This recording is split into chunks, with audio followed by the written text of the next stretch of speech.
The Galactic Council chamber stood as a marvel of alien engineering, stretching to heights so vast they vanished into shadow. Illuminated by pulsing lights and shimmering displays, the chamber held representatives from hundreds of civilizations, a gathering of minds and bodies as diverse as the stars. Their voices, an incessant hum of untranslatable dialects, hushed as Ambassador Hale, the human delegate, entered the chamber. To most species here, humanity was an enigma. Many knew little about them beyond basic observations and rumors shared across star systems. Yet, after humanity's discovery, it hadn't taken long for the Council to summon them. And today, every member present waited to see how humanity would react. Supreme Coordinator Threx, the Council's highest-ranking leader, signaled for silence. A towering insectoid figure with glistening compound eyes, Threx had the precision of a machine and the reputation of a strategist who never hesitated to crush weaker species.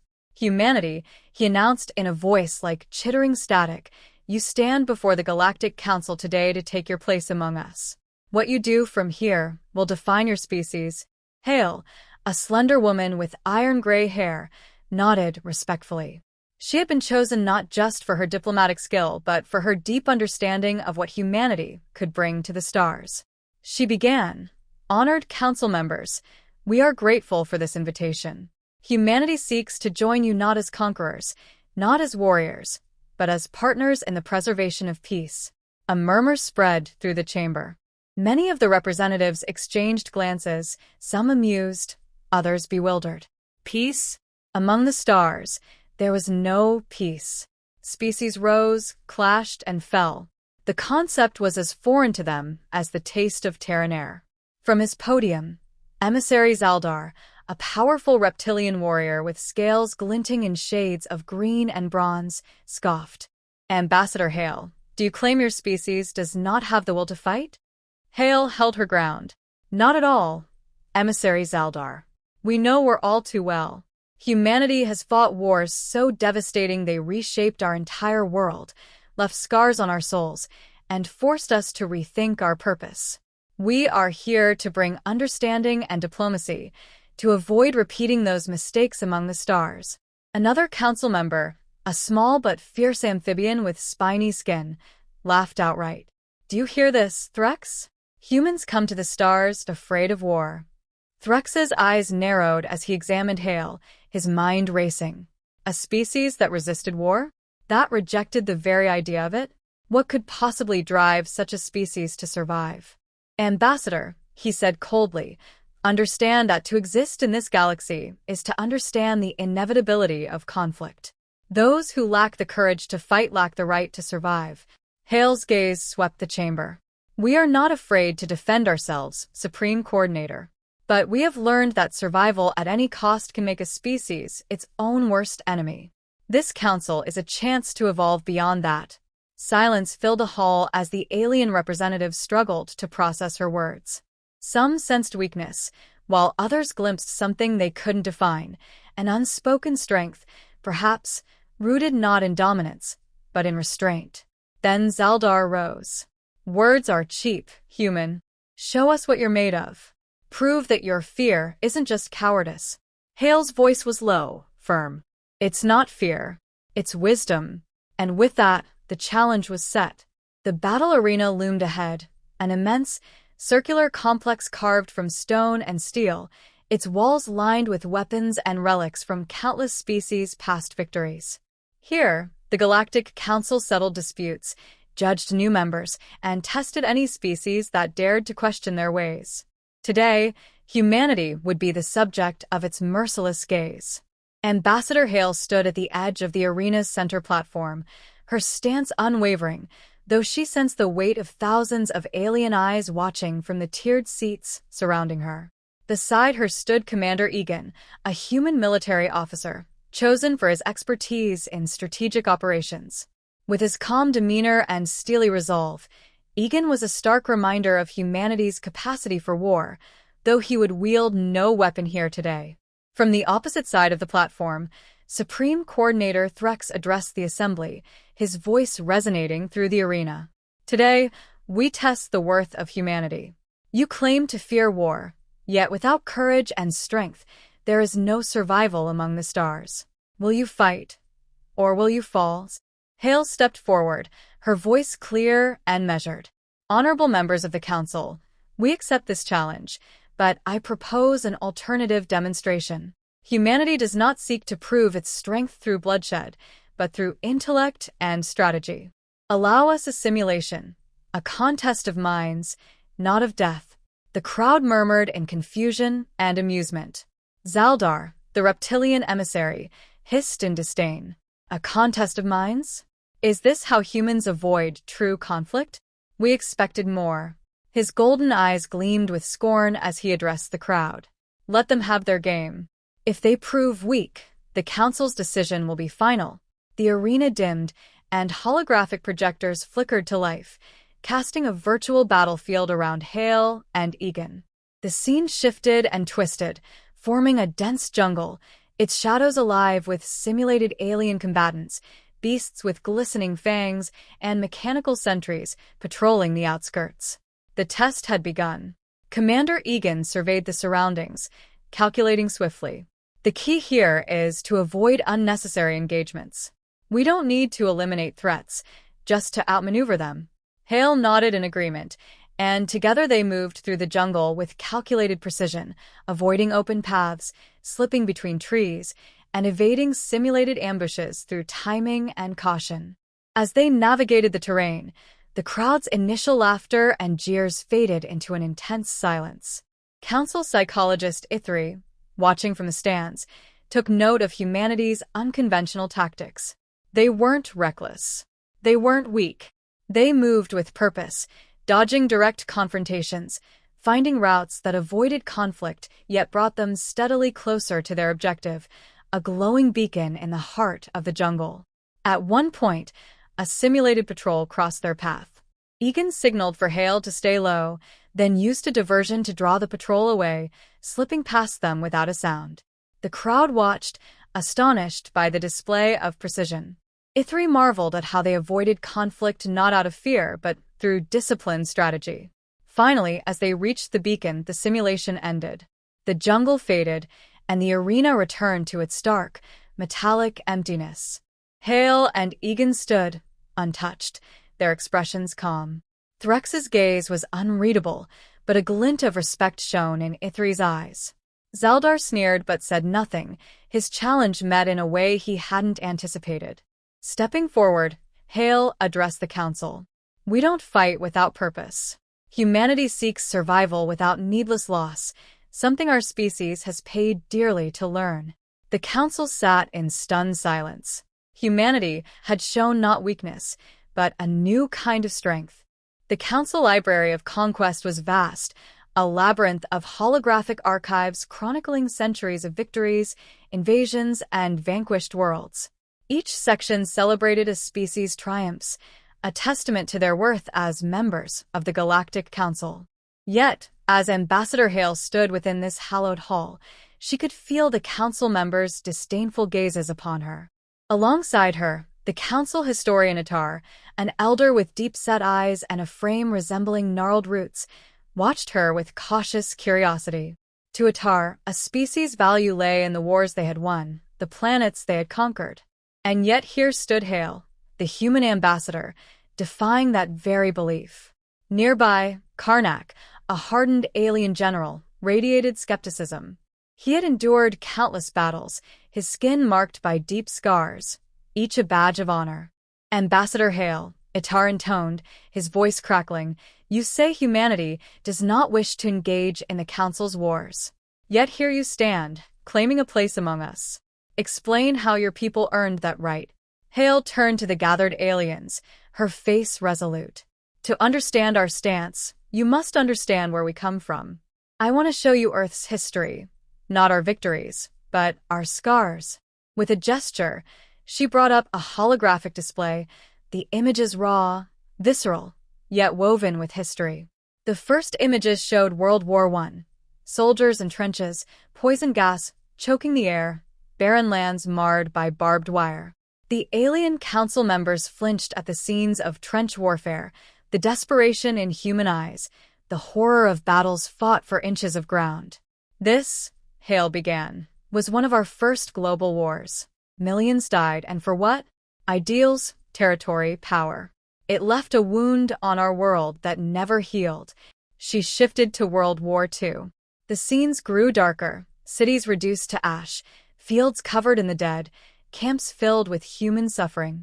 The scale of destruction dwarfed the conflicts many council members had known, and for the first time, a heavy silence settled upon them. Itare's eyes were wide, and Karnak's hardened gaze softened, ever so slightly, as the human toll became evident. These wars, they were not our last, Hale continued, her voice barely a whisper. Humanity has fought, again and again, through cold wars, civil wars, and wars of liberation. And each time, we faced the possibility of destroying our own world. We came to the brink and realized that if we didn't change, we would annihilate ourselves. The images faded, replaced by a long silence, as the council members processed what they had seen. Hale let them sit with it, her hand steady, her gaze unwavering. "Why does humanity resist war now?" she asked, looking around. "Because we know its cost, what it does not only to the enemy but to ourselves. We came here not to impose our will but to find a way forward without repeating our mistakes."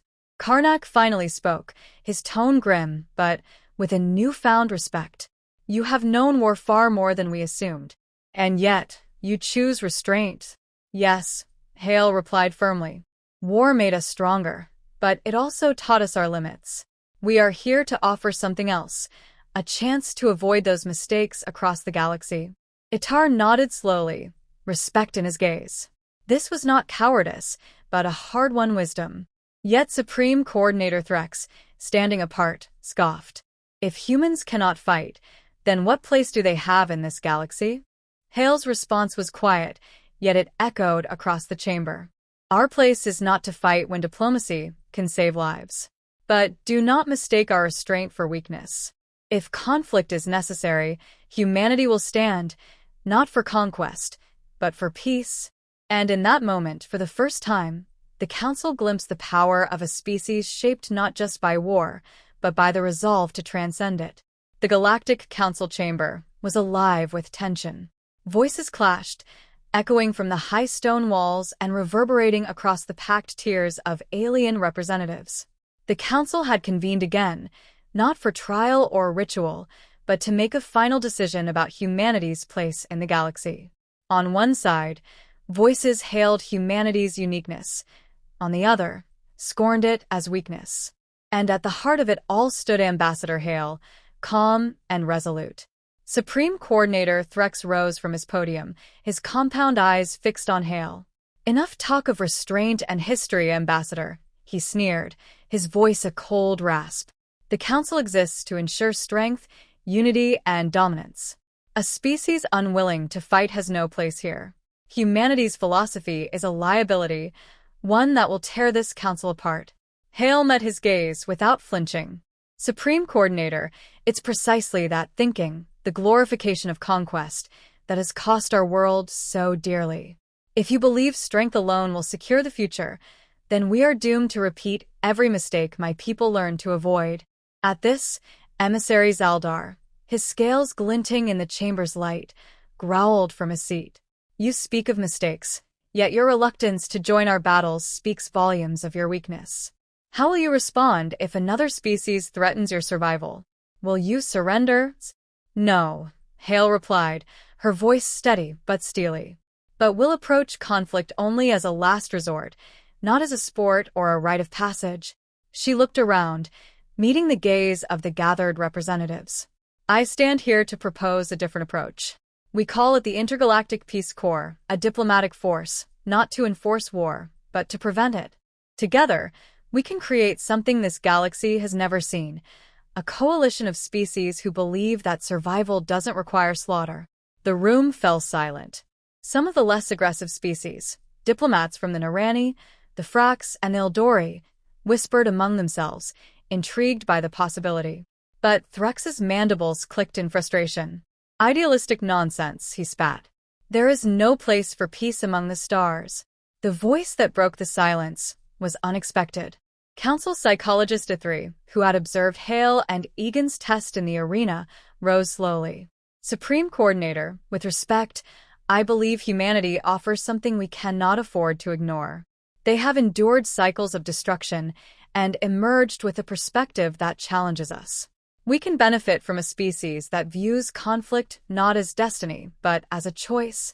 Another voice joined, Itar, the historian. As one who has recorded the rise and fall of species for centuries, I have seen that those who rely on conquest alone fall just as swiftly.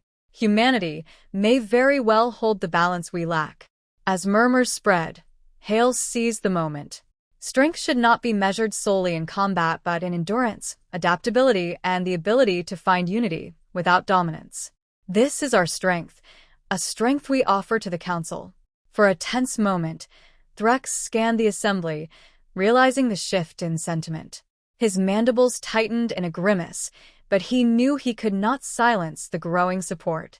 He leaned forward, his tone low, filled with warning. Very well, Ambassador Hale. Humanity will remain within the Council. But remember this, your idealism will be put to the test. Should your Peace Corps fail, we will revert to our ways, and humanity's place here will be forfeit.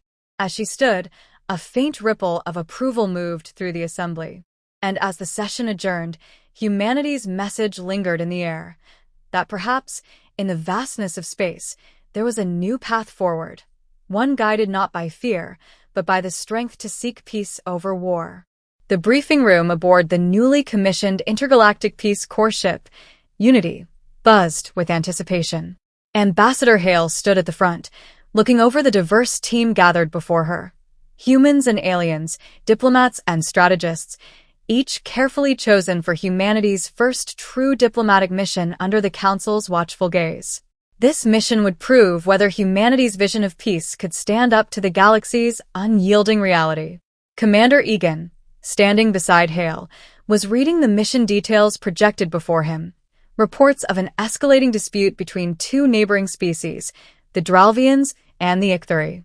The two species had been locked in skirmishes over resources for generations. Now, tensions had reached a boiling point, and the Council feared that full-scale war was imminent. Hale began, her voice calm yet firm. The Dralvians and Icthari have requested Council mediation, but they're expecting military support, not diplomacy. We need to show them a new approach. Our mission is to broker a truce and find a solution that both sides can live with. The room fell silent. Several of the alien officers exchanged wary looks, well aware of the Dralvian and Icthari reputations for ferocity and honor-bound grudges. A tall, sinewy alien from the Frax species, Lieutenant Troll, raised a hand.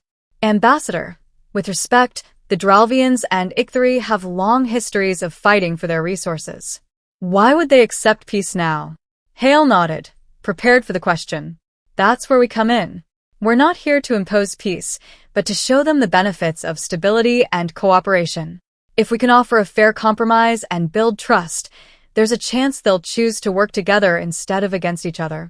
Commander Egan spoke up, his voice steady and clear.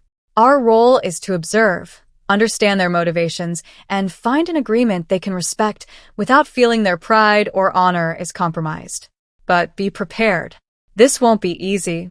The crew exchanged glances, some apprehensive, others determined. They had trained for months, preparing to handle situations where traditional Council tactics might fail.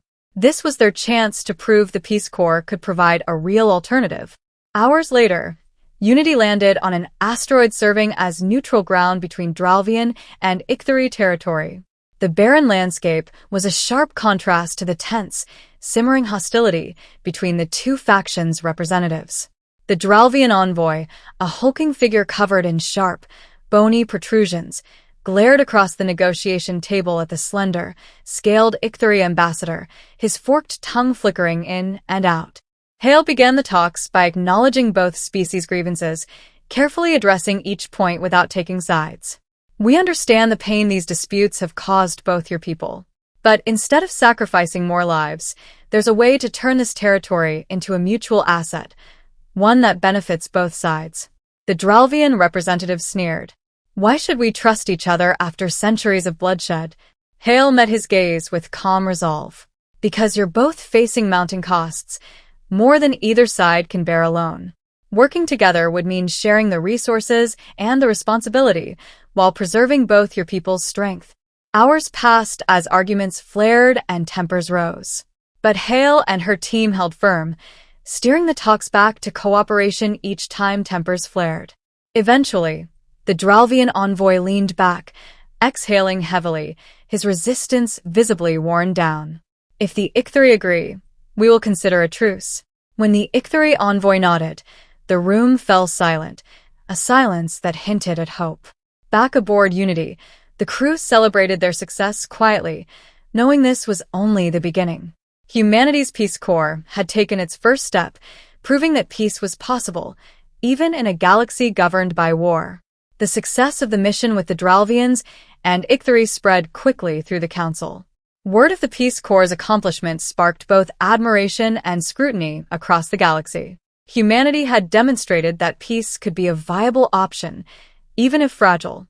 But not everyone was pleased. Supreme Coordinator Threx and Emissary Zaldar viewed humanity's influence as a threat to the Council's core principles of strength and dominance. Determined to test the limits of the Peace Corps, Threx prepared a new, more perilous challenge. Back aboard the Unity, Ambassador Hale received the new assignment with a heavy heart. The mission was far more complex than the last. She and her team were to mediate between two powerful factions of the Othran Dominion, a militaristic alliance on the brink of civil war.